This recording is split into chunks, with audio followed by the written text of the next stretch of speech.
Assalamualaikum warahmatullahi wabarakatuh. Waalaikumsalam warahmatullahi wabarakatuh. Alhamdulillah wassalatu wassalamu ala sayyidina Rasulillah sayyidina wa maulana Muhammad ibn Abdullah wa ala alihi wa sahbihi wa mawalah. La haula wa la quwwata illa billah, amma ba'du. Bapak-bapak, ibu-ibu, saudara-saudara kaum muslimin rahimakumullah. Pada pertemuan yang lalu sudah saya jelaskan bahwa hidup selalu berakhir dengan kematian. Apabila datang kematian menimpa seseorang, datanglah kiamat baginya. Itu yang disebut dengan kiamat kecil. Hakikatnya mati adalah perpindahan dari kehidupan di dunia ini menuju kehidupan di alam barzakh. Menunggu kita di alam barzakh sampai datangnya saat kiamat. Entah 10 tahun, entah 100 tahun, entah 1000 tahun, hanya Allah saja yang maha tahu. Adapun orang-orang beriman yang melakukan amal kebajikan dalam kehidupan di dunia ini, masa penantian yang lama di alam barzakh buat mereka sebentar saja. Tetapi bagi orang-orang kafir yang ingkar, yang tidak beriman kepada Allah, yang hidup di dunia cuma menumpuk-numpuk dosa, tentu penantian di alam barzakh akan merupakan waktu yang sangat lama. Bukankah dalam kehidupan kita waktu itu memang relatif? Contoh misalnya, bagi pemuda-pemudi yang sedang duduk asyik memadu cinta, waktu 4-5 jam saja rasanya cuma 4-5 menit, tenggelam oleh keasikan. Tapi buat orang yang berbaring di rumah sakit, meratap di balik-balik apa itu tembok derita kata lagu, di balik dinding-dinding penjara, sehari bagai seminggu, seminggu rasa sebulan, sebulan boleh jadi rasa setahun. Penantian yang sangat lama. Kapan kiamat itu akan datang? Ini rahasia Allah. Jangankan kita yang orang awam, baginda Nabi sendiri tidak diberitahu oleh Allah kapan kiamat itu akan terjadi. Tetapi sungguh pun demikian, banyak hadis-hadis yang menjelaskan ciri atau tanda-tanda datangnya kiamat. Nah, kalau sudah bicara soal tanda kiamat itu ada 2. Pertama yang disebut alamatus sughra, tanda-tanda kecil. Ini waktunya masih ada tenggang. Ada yang dinamakan alamatul kubra, tanda-tanda besar. Artinya kiamat sudah diambang pintu. Apa tanda-tanda kecil dari datangnya hari kiamat itu? Misalnya kata Nabi, apabila ilmu sudah diangkat oleh Allah, artinya apabila ulama sudah banyak wafat, minat orang belajar agama berkurang, lalu kebodohan nampak merajalela di mana-mana, zina dikerjakan secara terbuka, minuman-minuman keras jadi kebanggaan. Itu termasuk di antara tanda-tanda kecil terjadinya hari kiamat. Apalagi misalnya iza waladatil ammatu rabbataha, apabila budak sudah melahirkan tuan. Apa maksudnya? Ada yang mentafsirkan apabila anak sudah bisa membudaki orang tuanya.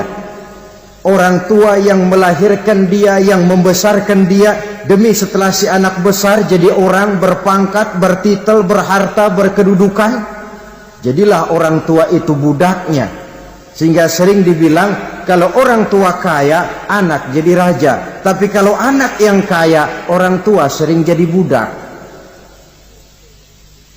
Apalagi munculnya fitnah yang bergelombang, timbul perang antara dua bangsa yang besar, waktu berjalan terasa sangat pendek sekali. Itu merupakan tanda di antara tanda-tanda kiamat. Termasuk di dalamnya sulit membedakan mana laki, mana perempuan. Kan kalau tanda-tanda kayak begini sekarang sudah banyak kita lihat kan. Ulama banyak wafat, penggantinya sulit. Zina dikerjakan berterang-terangan, minuman keras jadi kebanggaan, banyak anak membudaki orang tuanya, sulit membedakan mana laki mana perempuan.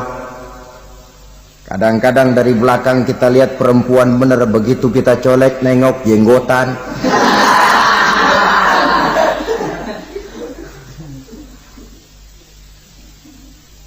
Ini termasuk tanda-tanda kecil, masih ada tenggang sampai akan terjadinya kiamat itu. Nah, yang dimaksud dengan tanda-tanda besar, ini tanda besar artinya kiamat sudah di ambang pintu. Pertama, matahari terbit dari sebelah barat. Apabila matahari sudah terbit dari arah sebelah barat, tertutuplah sudah pintu taubat. Bersabda Nabi kita, la taqumus sa'atu hatta tatlu'a syamsu min maghribiha. Tidak akan datang hari kiamat sampai matahari terbit dari arah sebelah barat. Fa iza tala'at, manakala matahari telah terbit dari arah sebelah barat, wara'ahan nasu, manusia banyak menyaksikan itu, amanu ajma'un, mereka pun lalu beriman. Yang tadinya kafir, yang tadinya ingkar, yang tadinya membangkang, setelah melihat matahari terbit dari sebelah barat, buru-buru beriman, berlomba-lomba mengucap dua kalimat syahadat. Tapi apa yang terjadi? Kata Nabi, wadzalika hina la yanfa'u nafsan imanuha lam takun amanat min qabl. Hari itu adalah hari yang iman sudah tidak berguna lagi bagi seseorang apabila sebelumnya memang dia tidak pernah beriman. Au kasabat fi imaniha khaira, atau beriman tetapi tidak pernah melakukan kebajikan di dalam keimanannya itu. Hari yang sudah kasib, hari yang sudah terlambat, beriman tidak akan ada gunanya lagi. Ini pelajaran buat kita. Sebelum sang surya terbit dari sebelah barat, sebelum nafas sampai di tenggorokan, artinya pintu taubat masih terbuka. Kalau dua hal itu sudah terwujud, nafas sudah sampai di kerongkongan atau matahari sudah terbit dari arah sebelah barat, tertutuplah sudah pintu taubat. Tak ada lagi gunanya pangkat, jabatan, harta, bahkan beriman pun dalam suasana macam itu. Too late, kata orang Kulon. Sudah terlambat. Matahari terbit dari arah sebelah barat. Itu tanda besar, artinya kiamat sudah di ambang pintu. Lalu apalagi tanda besar? Munculnya Dajjal. Dajjal artinya pendusta-pendusta yang menyesatkan manusia. Ada dua macam Dajjal, saudara. Ada Dajjal kecil, ini Dajjal kelas teri. Kalau ini sejak zaman Rasulullah sudah ada itu. Tiap zaman ada. Di zaman Rasulullah misalnya ada yang bernama Aswad al-Unsi. dari Yaman. Ada yang namanya Musailamah Al-Kazzab dari Yamama. Ada yang namanya Ibnu Sayyad dari Madinah. Ini dajjal-dajjal di zaman Rasul. Musailamatul Kazzab memproklamirkan diri jadi nabi dia. Di zaman Rasul masih hidup. Ini dajjal zaman Nabi.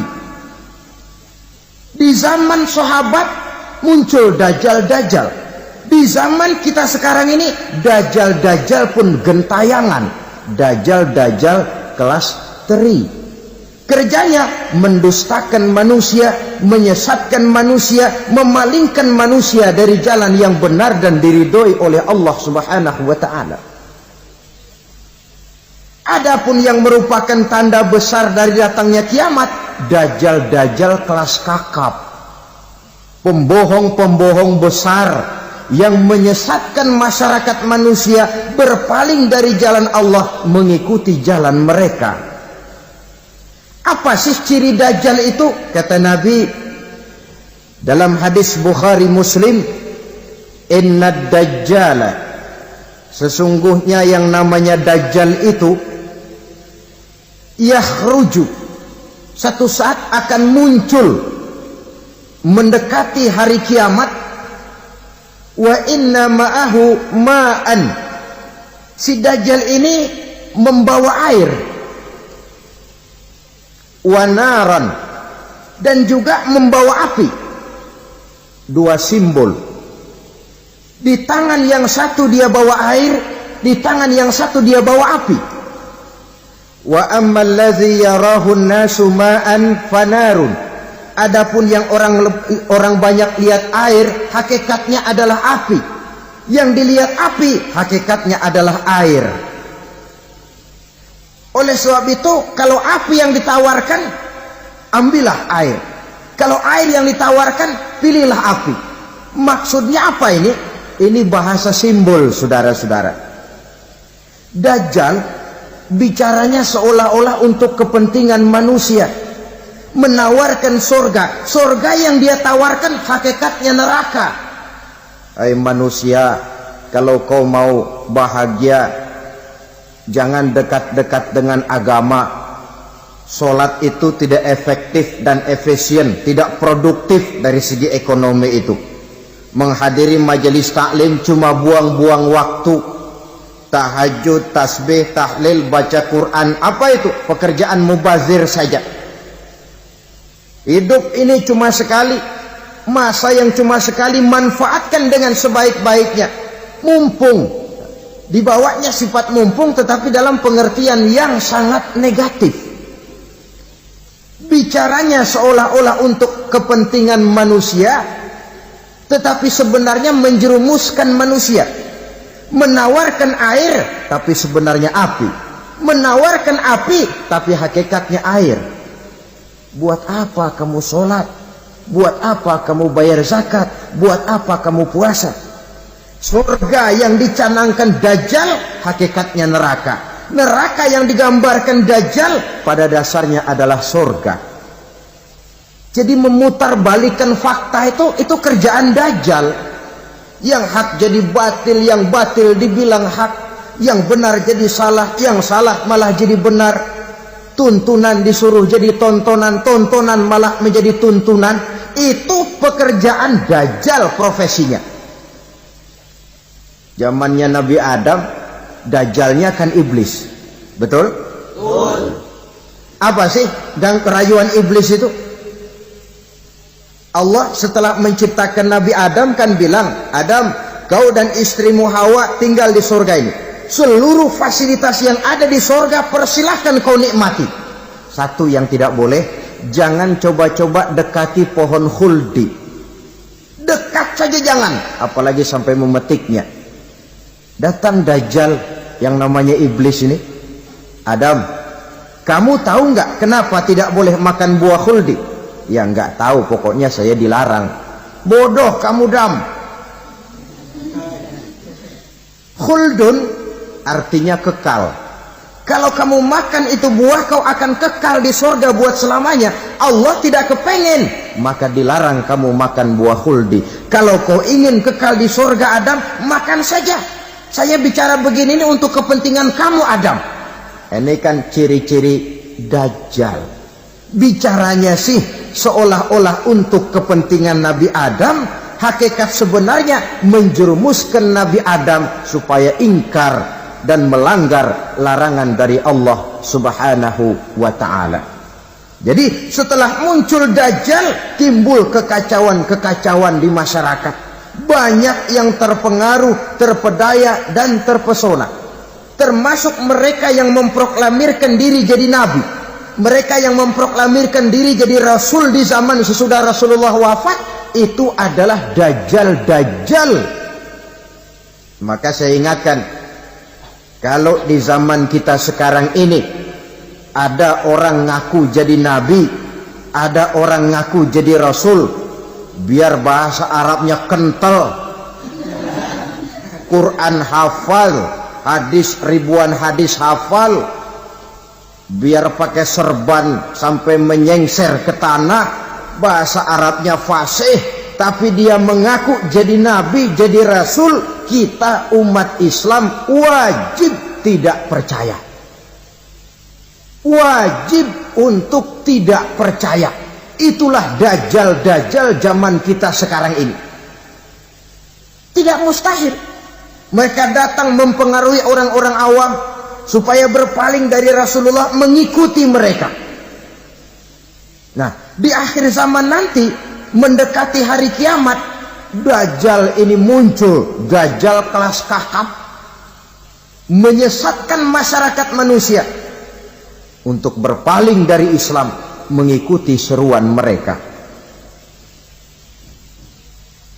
Apalagi di antara datangnya kiamat itu, tanda yang besar itu, turunnya Nabiullah Isa Al-Masih, putra Maryam. Menurut berbagai hadis yang sahih, Nabi Isa Al-Masih nanti akan turun lagi. Tidak membawa risalah yang baru, tapi meluruskan risalah Islam ini yang telah banyak ditinggalkan oleh masyarakat.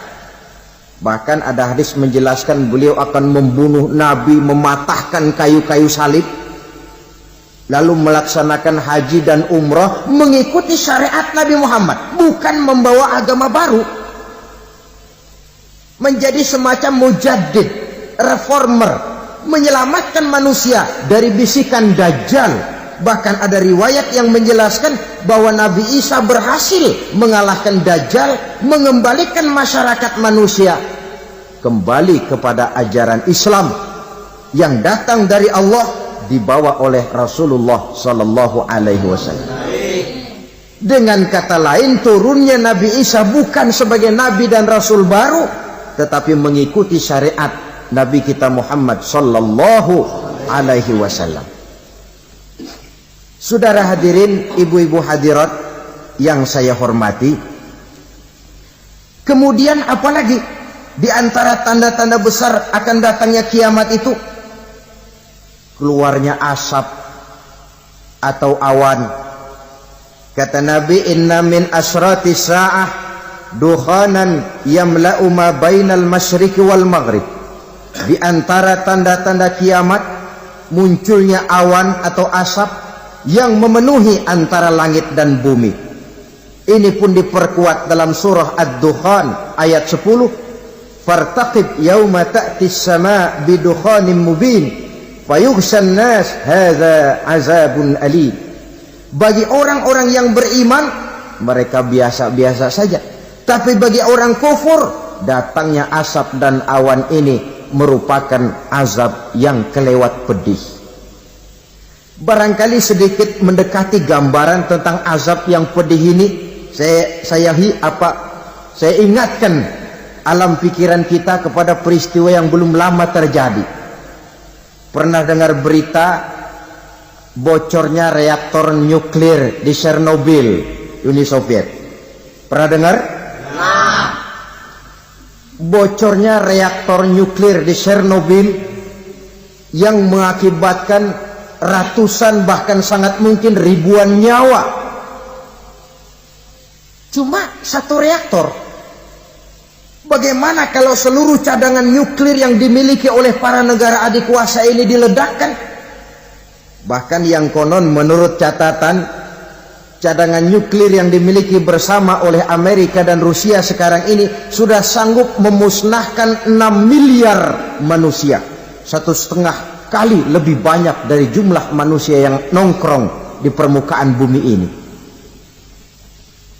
Saudara-saudara hadirin yang saya hormati, lalu saat mendekati hari kiamat, apalagi tandanya setelah Nabi Isa wafat pada saat turunnya yang kedua kali,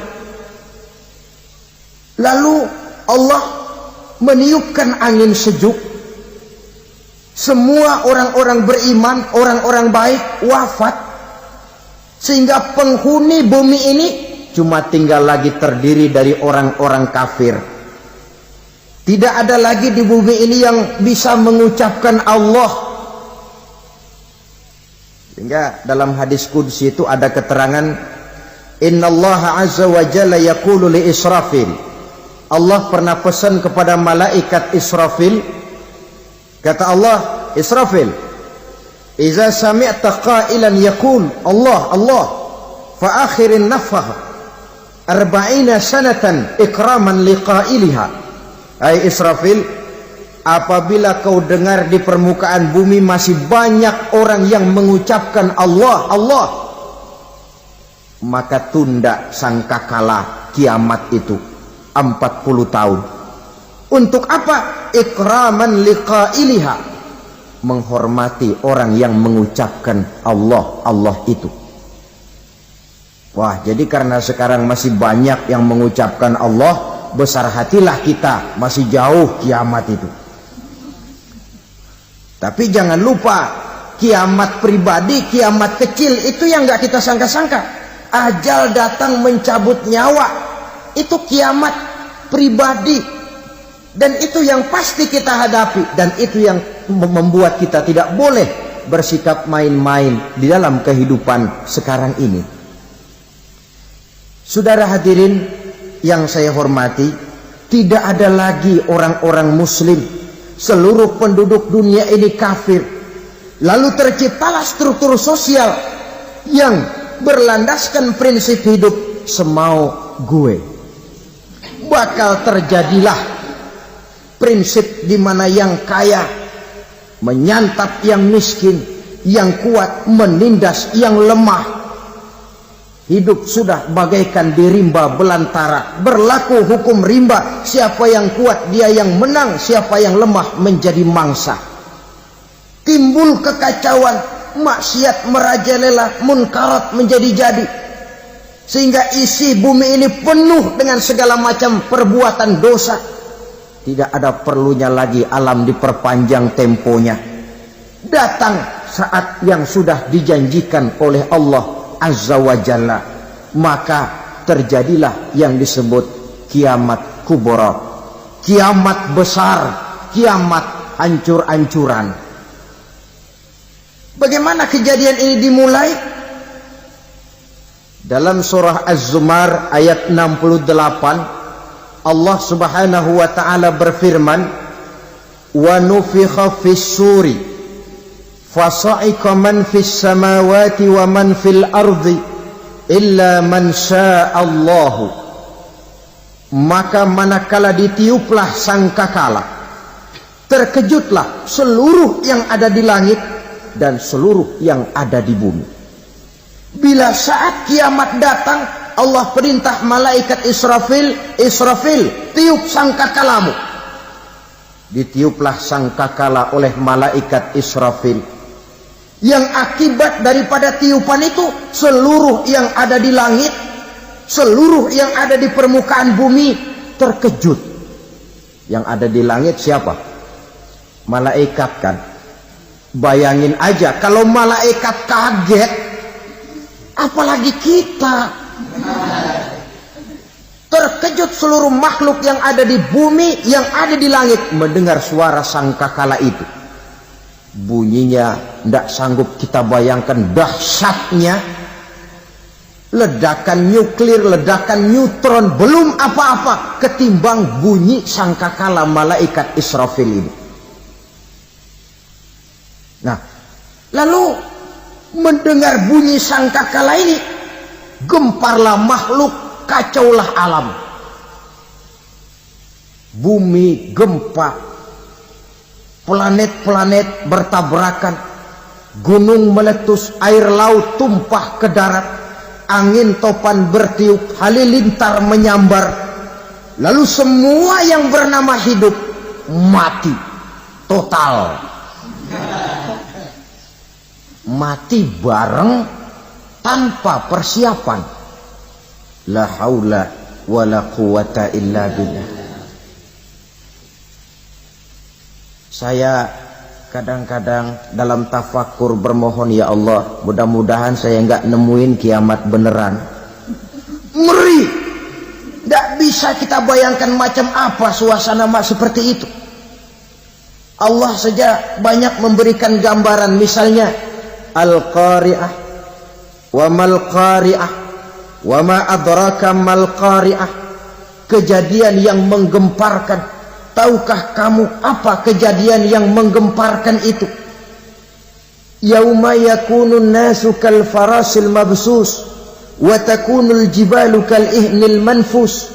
Pada saat itu manusia berterbangan bagai kupu-kupu. Gunung berterbangan seperti kapas ditiup angin. Gunung saja macam kapas, konon lagi manusia.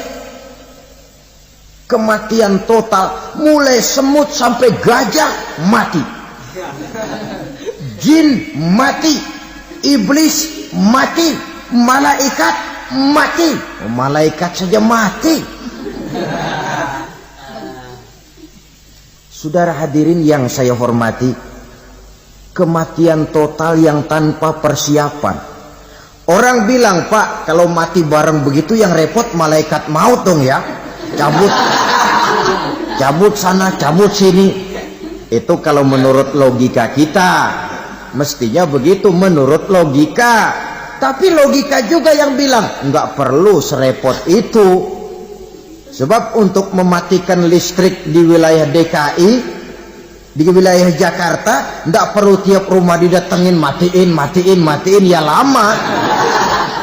Cukup dari kantor pusatnya saja PLN, tekan satu tombol, gelaplah seluruh Jakarta.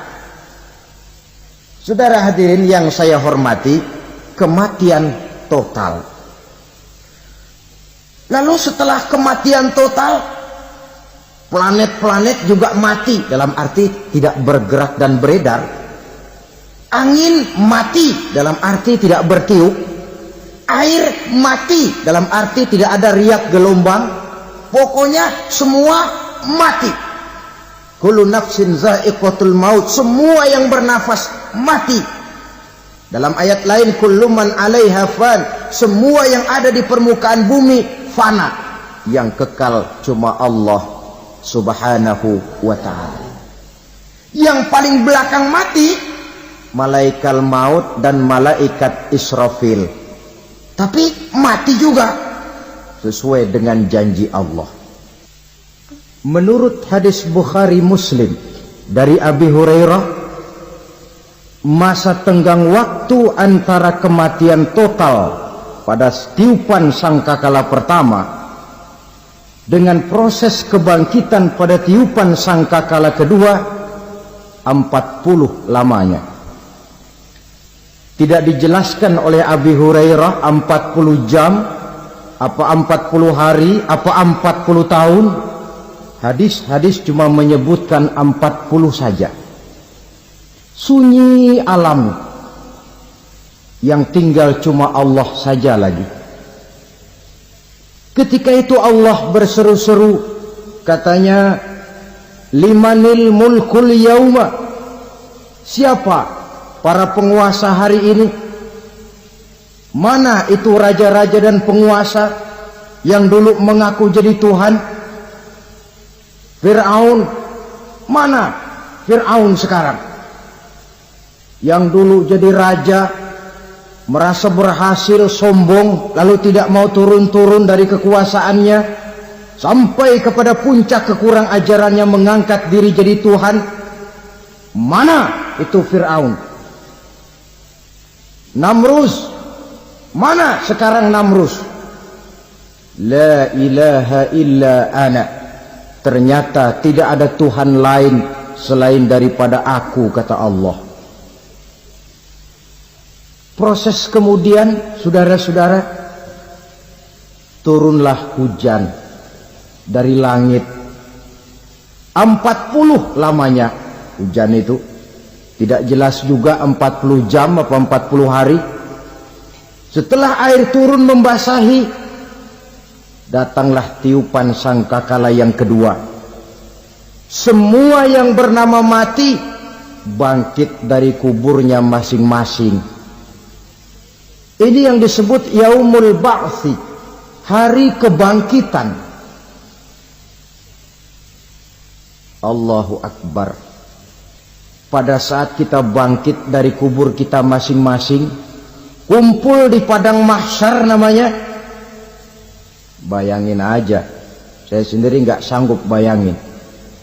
Manusia sejak zaman Adam sampai zaman kiamat kumpul bareng di tempat sama. Berapa banyaknya itu?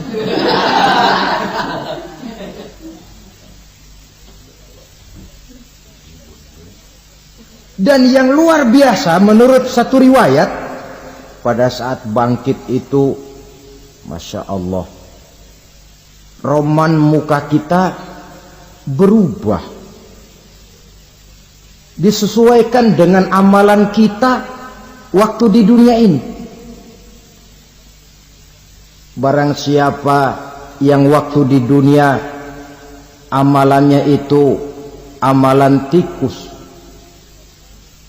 di akhirat nanti dia bangkit dari kubur, mukanya seperti muka tikus. Gagah betul badannya, tapi mukanya seperti tikus. Kenapa? Amalannya waktu di dunia seperti amalan tikus. Apa amalan tikus itu? Suka ngegeragoti barang yang sudah disimpan rapi-rapi. Orang sudah simpan uang rapi-rapi, simpan perhiasan rapi-rapi, digeragoti oleh tikus.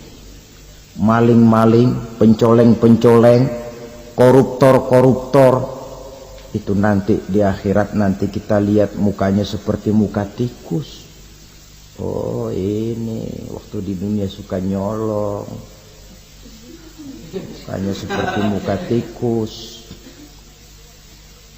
Barang siapa yang waktu di dunia ini amalannya itu amalan macan, dia akan bangkit nanti mukanya seperti muka macan.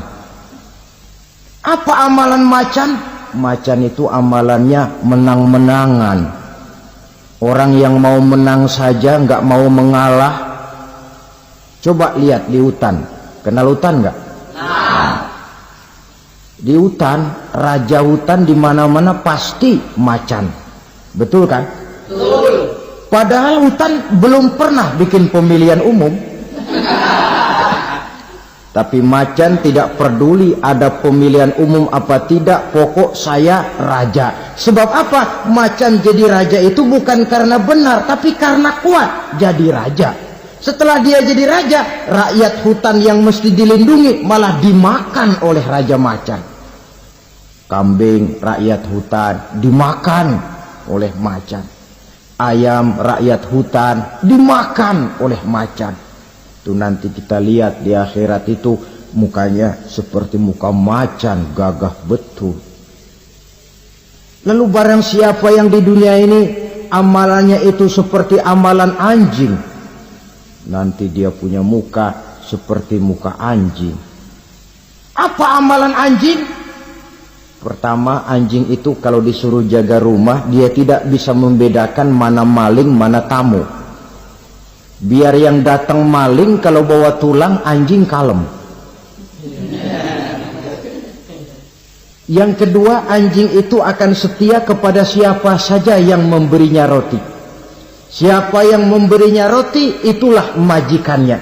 Apa kata majikannya pasti dia laksanakan. Soal benar atau salah dia tidak peduli. Setelah anjing dapat roti, dia tidak punya pilihan lain kecuali bilang, abdi mah kumaha juragan wae ayeuna mah.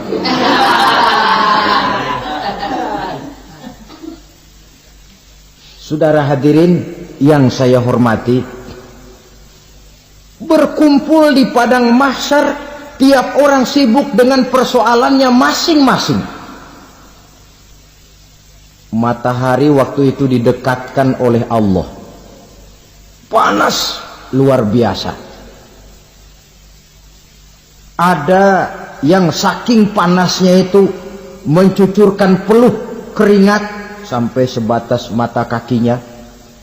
Ada yang keringatnya sampai sedengkulnya, ada yang keringatnya sampai sepusatnya, ada yang keringatnya mengalir sampai sebahunya, ada yang kelelap oleh keringatnya sendiri, sementara orang di sampingnya nggak apa-apa.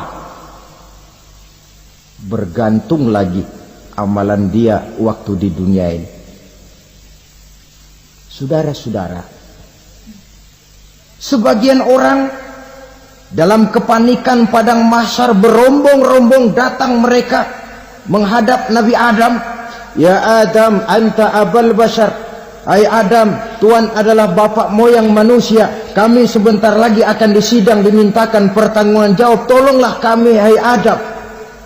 Kata Nabi Adam, jangankan nolongin sampean, saya sendiri tanggung jawab di hadapan Allah. Ketika dulu tidak boleh makan khuldi, saya serobot. Sudahlah, urus diri masing-masing saja, nafsi. Begitu kata Nabi Nuh, begitu kata Nabi Ibrahim. Tiap orang bertanggung jawab sendiri-sendiri. Ketika itulah saudara-saudara, nikmatnya menjadi umat Nabi besar Muhammad sallallahu alaihi wasallam. Sebab apa? Walaupun menurut abjad kita ini umat paling belakang, kan paling belakang kita ini toh, karena Nabi Muhammad adalah Nabi akhir, tapi akan dihisap lebih dulu, lewat di atas sirat lebih dulu, masuk surga lebih dahulu ketimbang umat-umat belakangan. Ketika Rasul mendekati ajal, beliau tanyakan itu kepada malaikat Jibril. Malaikat Jibril berkata, Muhammad jangan khawatir, Allah sudah berjanji, inni haramtul jannata ala sairil anbiya hatta tadkhulaha anta wa haramtuha ala sairil umami hatta tadkhulaha ummatuka. Surga aku haramkan buat seluruh nabi kecuali kalau engkau Muhammad sudah masuk ke dalamnya, dan surga aku haramkan buat seluruh umat kecuali kalau umatmu Muhammad sudah masuk ke dalamnya. Logikanya, walaupun menurut abjad kita umat paling belakang, bakal dihisab paling dulu, lewat di atas sirat paling dulu, masuk surga paling dulu, kalau mampir ke neraka juga paling dulu. Ya resiko. Jangan mau enaknya aja paling dulu. Saudara hadirin yang saya hormati, setelah masa kebangkitan itu jangan dikira begitu bangkit langsung diperiksa. Masih menunggu menanti ribuan tahun perhitungan padang mahsyar untuk sampai kepada proses yang disebut yaumul hisab, hari perhitungan. Seorang demi seorang bakal dipanggil. Bayangkan saja, kita se-RT saja di absen, kadang-kadang perlu waktu lama. Ini manusia sejak zaman Nabi Adam sampai datang hari kiamat, satu demi satu disidang di hadapan Qadi Rabbul Jalil. Status sosial copot sudah waktu itu. Yang pernah jadi hartawan di situ tidak lagi kelihatan kehartawanannya. Yang pernah jadi jenderal tidak lagi dipanggil jenderalnya. Yang ustadz tidak lagi dipanggil al-mukarramnya. Seluruh status sosial selesai. Dipanggillah kita seorang demi seorang menghadap Qadi Rabbul Jalil. Bagaimana proses penghisaban itu? Pertama, proses tanya jawab. Di antaranya ada hadis menyatakan, lan tazula qadama 'abdin yaumal qiyamah hatta yus'ala an arba'i khisalin. Besok di hari kiamat tidak akan bergeser telapak kaki seorang hamba sampai dia ditanya lebih dulu tentang 4 persoalan. Tentang ilmunya. Kemana ilmu itu diamalkan? Tentang umurnya. Di mana umur itu dihabiskan? Tentang masa mudanya. Kemana masa muda itu dipakai? Tentang hartanya. Dari mana harta itu didapat dan kemana harta itu dibelanjakan. Ini termasuk proses tanya jawab. Jadi kalau istilah pengadilan dunia, nama Fulan bin Fulan. Kamu waktu di dunia diberikan umur panjang untuk apa? Pernah mengalami masa muda, kemana kau habiskan masa remajamu? Kau diamanahkan ilmu, dengan apa ilmumu kau amalkan? Kau diberikan harta, dari mana harta kau dapat, kemana kau belanjakan? Tak seorang pun yang bisa mungkir. Sebab apa? Dikala itu yang menjadi saksi bukan orang. Yang menjadi saksi adalah seluruh anggota badan kita. Tangan bicara, kaki jadi saksi terhadap seluruh amalan yang pernah kita kerjakan pada saat kehidupan di alam dunia ini. Selesai proses tanya jawab, lalu diperlihatkan buku catatan kita waktu hidup di dunia ini. Jangan lupa Allah itu menyiapkan 2 superkomputer kepada kita. Sebelah ditempelin sebelah kanan, yang sebelah tempelin di sebelah kiri. Komputer itu namanya Raqib dan Atid. 2 malaikat yang apabila baik kita lakukan, refleks saja akan menulis kebajikan kita. Jahat kita kerjakan, akan tertulis. Catatan itu nanti diperlihatkan kepada kita. Waduh, alangkah malunya pada saat diperlihatkan catatan kita, buku rapot kita merah melulu. Barangkali diperiksa sambil diomelin, brengsek lo. Buku merah melulu begini, bagaimana waktu hidup di dunia? Tidak cukup diperlihatkan buku catatan kehidupan, rekaman kehidupan. Rekaman kehidupan kita secara utuh sejak terlahir sampai ajal datang merenggut nyawa. Barangkali mirip dengan video sekarang ini, di mana terekam dengan baik seluruh kegiatan kita sejak yang sekecil-kecilnya sampai kepada yang sebesar-besarnya. Untuk kemudian kita pun menerima balasan. In khairan fa khairun wa in syarran fa syarrun. Kalau baik ya baik balasannya, kalau jahat ya jahat juga balasannya. Catatan-catatan kita diberikan. Kalau banyak kebajikannya diberikan di tangan kanan dengan cara yang halus. Kalau banyak kejahatannya diberikan dari sebelah kiri atau dilempar dari belakang. Itulah sebabnya sejak di dunia ini kita sudah mohon kepada Allah. Ketika berwudu membasuh tangan kanan, apa kita bilang? Allahumma a'tini kitabi biyamini wa hasibni hisaban yasira. Ya Allah, berikan saya kitab di tangan kanan, dan kalau saya memang perlu dihisab, hisablah saya yang seringan-ringannya. Tangan kiri berlindung kita kepada Allah. Jangan sampai diberikan kitab di tangan kiri atau dari arah sebelah belakang. Wa a'udzubika an tu'tiya kitabi bishimali aw min wara'i zuhri, dari arah sebelah belakang. Na'udzubillah min dzalik. Setelah selesai lewat proses penghisaban, lewat mizan, timbangan, maka yang sudah selesai dihisab itu bergeraklah menuju sirat, jembatan yang terbentang menuju surga melalui neraka.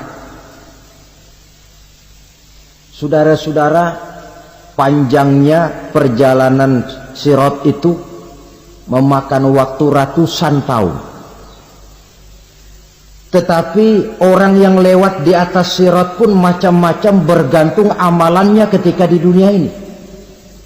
Ada yang lewat di atas sirat itu kalbarkil khatib, seperti kilat yang menyambar, lep, sudah sampai dia di surga. Cepat bukan main. Ada yang lewat di atas sirat itu seperti orang lari-lari. Ada yang lewat di atas sirat itu seperti orang jalan biasa. Ada yang sambil merangkak, ada yang sambil ngesor, ada yang sambil gelayutan, ada yang selamat sampai ke ujung ke surga, ada yang tergelincir jatuh masuk ke dalam neraka, bergantung amalannya dalam kehidupan di dunia sekarang ini. Tiap kita akan melewati yang namanya sirat ini. Saudara-saudara kaum muslimin yang saya hormati, dengan demikian mereka yang selamat melalui sirat sampai ke terminal akhir surga, mereka yang ketika dihisab ternyata banyak kejahatannya daripada kebaikannya, mereka singgah di dalam neraka. Nah, adapun orang-orang yang beriman menurut ayat Quran dan hadis Nabi itu nanti ada bermacam-macam. Ada orang beriman itu yang dimasukkan surga. Ada orang beriman itu yang dimasukkan ke dalam surga. Ada orang beriman itu yang disebut penduduk surga. Kenapa lain-lain, Pak? Karena waktu di dunia amalannya juga lain-lain. Ada orang beriman yang masuk surga. Ini paling murah tiketnya. Mau masuk surga? Kata Nabi begini, ma min abdin qala la ilaha illallah thumma mata ala dhalik illa dakhala al-jannah. Kalau seorang hamba sudah mengucap dua kalimat syahadat, dia yakin dengan kebenaran kalimat itu sampai matinya, orang itu akan masuk surga. Abi Dzar yang waktu itu diajak bicara heran, ya Rasul kok gampang betul? Iya. Walaupun orang itu mencuri, iya. Walaupun orang itu berzina, iya. Biar dia mencuri, biar dia berzina, kalau dia sudah mengucap dua kalimat syahadat, dia yakin dengan kebenaran kalimat itu sampai matinya, itu orang akan masuk surga. Jadi masuk surga cukup dua kalimat syahadat, yakin sampai mati, masuk surga. Itu perkara masuk. Tapi kalau pertanyaannya diterusin, masuknya kapan, Pak? Nah, ini lain lagi urusannya. Sebab ada yang masuknya itu langsung, ada yang mampir dulu. Di sana tempat cuma dua. Kalau tidak surga, neraka. Mau ke surga, tapi mampir dulu. Yang mampirnya jelas di neraka. Kenapa? Dalam hadis qudsi ada riwayat, nanti itu di akhirat, setelah Allah selesai mengatur penduduk surga masuk surga, yang neraka masuk neraka, Allah berkata kepada malaikat Malik, malaikat Malik, labaik ya Allah, itu bajingan-bajingan tengik, manusia-manusia durjana yang waktu di dunia tidak mau sujud, jauh dari ulama, gemar melakukan yang munkarat dan maksiat, hidup di tengah masyarakat selalu jadi bibit keonaran, kufur, sudah masuk neraka semua. Sudah ya Allah. Nah, kalau sudah, coba sekarang kamu masuk, Malik. Saya, iya, masuk neraka. Mau apa ya Allah? Kata Allah, akhriju minan nar man kana fi qalbihi misqala habatin min khardalin min iman. Kau masuk neraka, cari di dalam neraka orang-orang yang ada imannya walaupun kecil sebesar biji zarah, angkat mereka keluar. Masuk malaikat Malik ke neraka, cari orang yang ada imannya, korek-korek.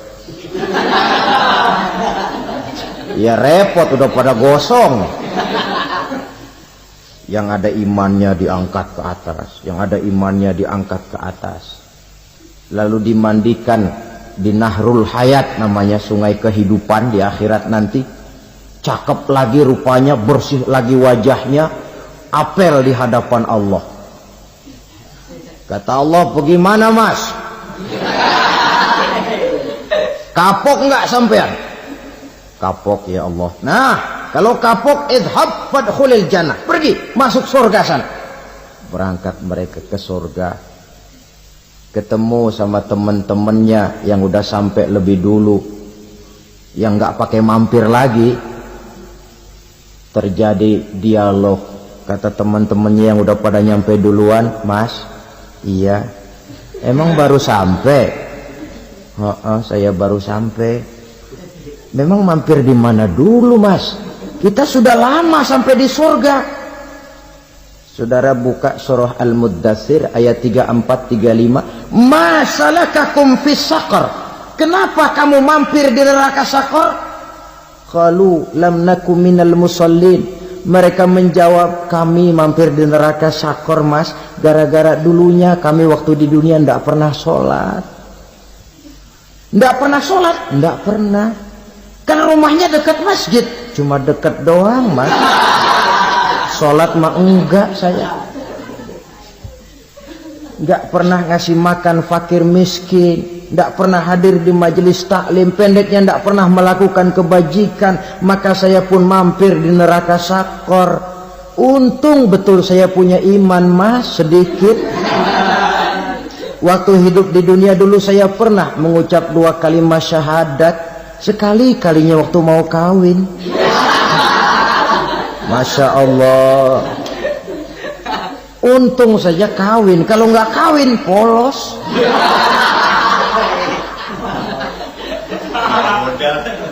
Itu juga pengulu sudah setengah mati ngajarin. Asyhadu alla, asyaduaan, asyaduaan.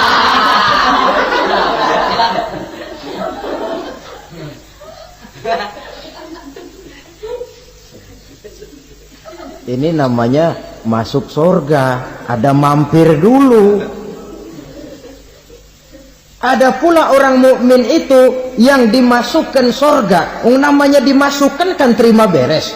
Saya masuk ke rumah, jalan sendiri, cari tempat sendiri. Saya dimasukkan ke dalam rumah, terima beres. Pokok ada di dalam, itu dimasukkan namanya. Nggak pakai mampir. Tapi tentu tiketnya lebih mahal ketimbang yang pertama tadi. Apa kata Allah? Innal ladzina amanu wa amilus salihat la ukaffiranna anhum sayyi'atihim wa la udkhilannahum jannah. Sesungguhnya orang-orang yang beriman kemudian beramal soleh, kami hapuskan segala dosa dan kesalahannya, kami masukkan mereka ke dalam surga. Lihat ayatnya, Allah yang memasukkan, kita yang dimasukkan. Tidak pakai transit, tidak usah mampir. Cuma tidak cukup syahadat, tidak cukup amanu, tapi diiringi dengan wa amilus salih. Iman, amal. Tidak cukup syahadat, lalu dibuktikan dia sholat, dia zakat, puasa, lalu dia melakukan berbagai macam kebajikan. Ini yang menyebabkan dia tidak pakai mampir di tempat yang bernama Saqar. Lalu ada pula orang mukmin itu yang disebut penduduk surga. Wah, ini sudah VIP ini. Ashabul jannah, penduduk surga. Siapa mereka? Kata Allah, innal ladzina amanu summa istaqamu fala khaufun 'alaihim wala hum yahzanun ulaika ashabul jannah hum fiha khalidun. Sesungguhnya orang-orang yang beriman lalu istiqamah, tetap dalam melaksanakan perintah Allah, tidak goyah, tidak labil tapi stabil, istiqamah, mereka tidak takut dan tidak bersedih hati. Merekalah penduduk surga. Iman, istiqamah. Tidak punya duit, sembahyang. Banyak duit, sembahyang. Miskin, sembahyang. Kaya, tetap sembahyang. Istiqamah. Kadang orang kalau susah rajin ke masjid, banyak duitnya ngelihat masjid melengos. Itu yang dibilang waktu miskin hamba Allah, setelah kaya jadi hamba harta. Bergeser, tidak ada nilai istiqomahnya.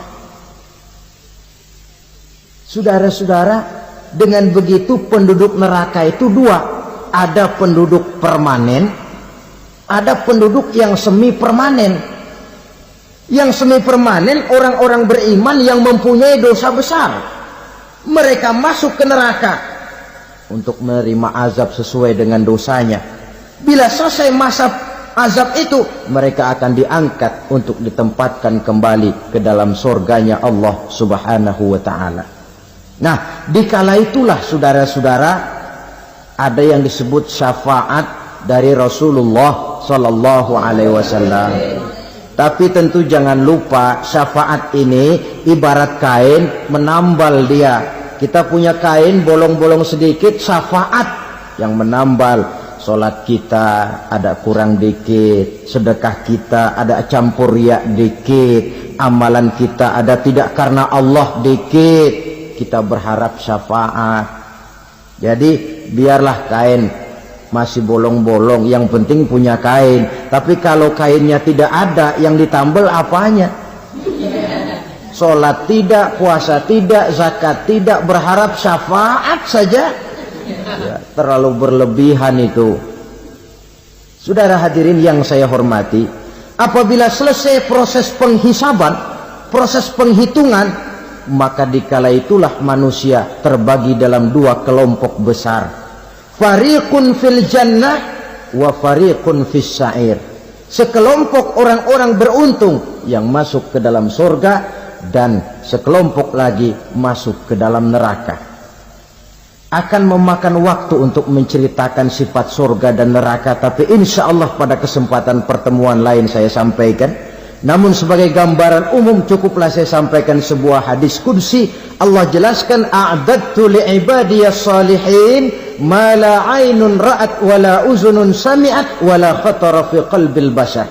Aku sediakan buat hamba-hambaku yang soleh, yang tidak pernah terlihat oleh mata, tidak pernah terdengar oleh telinga, dan belum pernah terdetik dalam hati manusia. Jadi kenikmatan surga belum pernah dilihat mata, belum pernah didengar telinga, belum pernah terdetik dalam hati. Pedihnya azab neraka belum pernah terlihat mata, belum pernah terdengar telinga, belum pernah terdetik dalam hati. Saudara hadirin yang saya hormati, oleh karena itu sebagai uraian akhir daripada kiamat ini, marilah sama-sama kita memanfaatkan hidup dengan sebaik-baiknya, supaya jangan timbul penyesalan di hari kemudian nanti. Mudah-mudahan kita seluruhnya diselamatkan Allah dari azab neraka dan mendapat surga dan ridhonya. Sekian dan demikianlah pertemuan kita kali ini.